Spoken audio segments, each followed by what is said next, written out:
Good morning, class 12th. Hope you all are fine there. Yesterday we have covered the organs of United Nations. Today we'll be continuing with the specialized agencies of United Nations. When we were going through a book, so we have done a chart given in your book, which I have shown you in the picture in the last class. It appears like this. Let me show you again. This one. Fine. इसमें हमने यहाँ पर एक column दिया हुआ है. जब हम स्पेशलाइज्ड एजेंसीज की बात करते हैं, हमने ये सारी स्पेशलाइज्ड एजेंसीज की डिटेल करनी है. इसमें कुछ एजेंसीज मैं छोड़ूंगी क्योंकि वो ऑर्डर में नहीं दी गई हैं, लेकिन बाकी जितनी दी गई हैं हम उनके बारे में पढ़ेंगे. Fine. Starting up my topic, if I am going through your book, then I first of all see the agency which is mentioned in your book is International Monetary Fund, given like this on page number 83. Fine. So, I'm beginning my topic with the agencies. The first agency is IMF, stood for International Monetary Fund.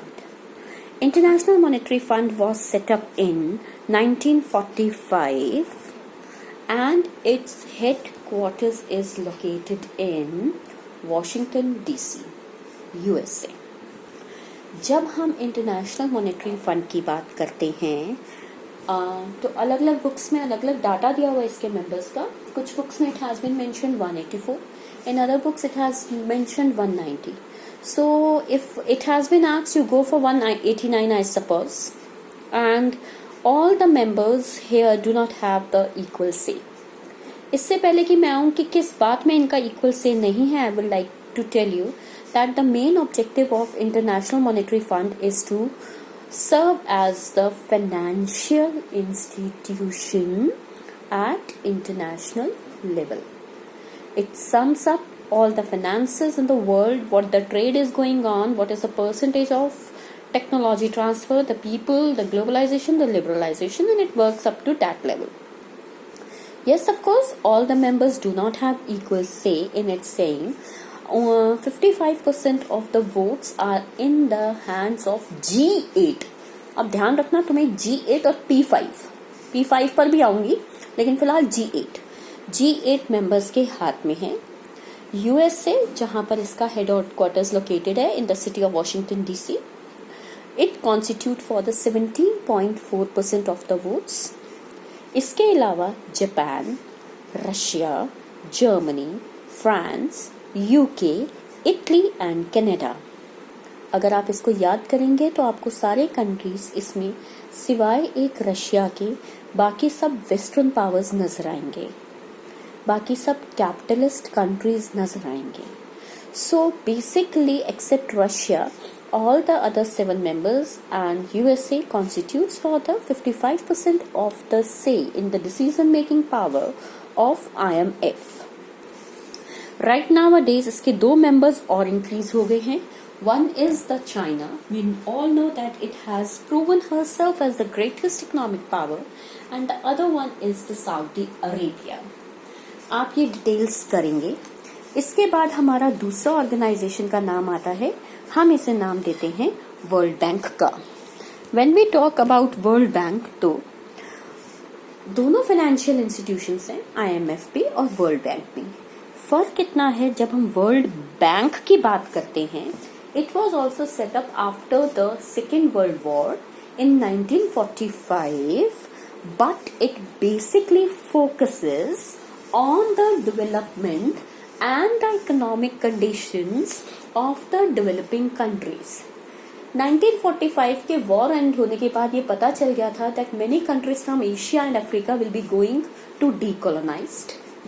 ऐसे में वो countries poverty, unemployment, agricultural setup, industrial lagging behind, technology, no infrastructure जैसी problems को face करेंगी.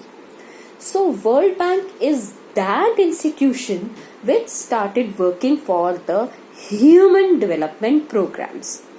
It basically provide funds, loan और credit, और you can say simple words में financial help to the developing countries in relation to the education, upliftment of education, upliftment of the literacy rate, reducing IMR, reducing or eradication of the diseases.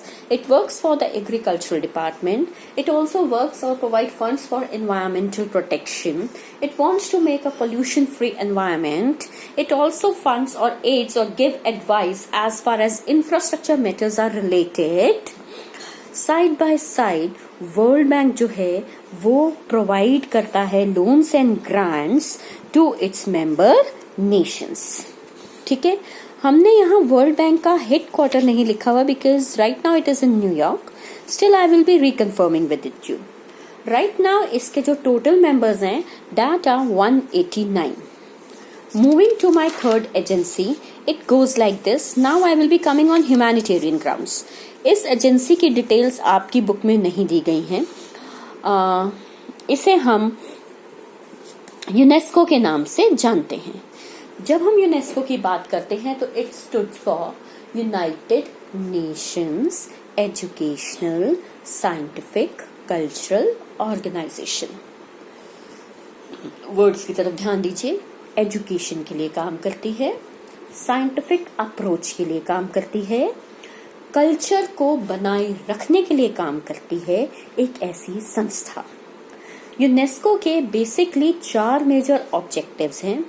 Number 1, ये दुनिया भर में education को spread करना चाहती है, scientific approach लाना चाहती है और कल्चरल डेवलपमेंट को स्प्रेड करना चाहती है, इंटीग्रेट करना चाहती है, होमोजीनिटी लाना चाहती है ताकि शांति बनाई रखी जा सके. नंबर 2, इन प्रोवाइडिंग एजुकेशन और while taking of scientific approach, it basically aims for the eradication of poverty and to combat the problem of unemployment. Moreover, as there is not equal distribution of natural resources all over the world, it works for the sustainable economic development. Some of the resources are being depleting at very faster rate. To control them, to make use of resources in a decent manner and also to take care about the future generations is its main agenda. UNESCO believe करती है in maintaining intercultural dialogue. Intercultural का मतलब होता है cultural को mix करना. For example sometimes हम ये देखते हैं कि दूसरे देश के कंट्रीज हमारे देश में आते हैं या हमारे देश के कंट्रीज के कुछ प्रोग्राम्स दूसरे देश में ऑर्गेनाइज किए जाते हैं. Sometimes it is through the means of education, sometimes through communication, sometimes through information. अभी अभी बोलते हुए ध्यान आया है समटाइम्स इवन थ्रू सूरजकुंड मेला, जहां पर आप बहुत सारे कंट्रीज के स्टॉल लगे हुए देख सकते हैं. You can come to know कि why such places in the world are being famous. Well, UNESCO के बारे में, सिंबल के बारे में आपको मैं अकॉर्डिंगली ऑनलाइन क्लास में बता दूंगी. इसका हेडक्वार्टर यूएसए में लोकेटेड नहीं है. It is located in the capital of France, that is Paris. It's also basically was formed और the first organisation, non monetary organisation formed, non organisation agency formed in the year 1945 November. By 2020 its total members includes 193 members. इसके अलावा इसके 11 associate members भी हैं. देखा जाए तो world का ऐसा कोई भी कंट्री नहीं है जो इसका पार्ट नहीं है.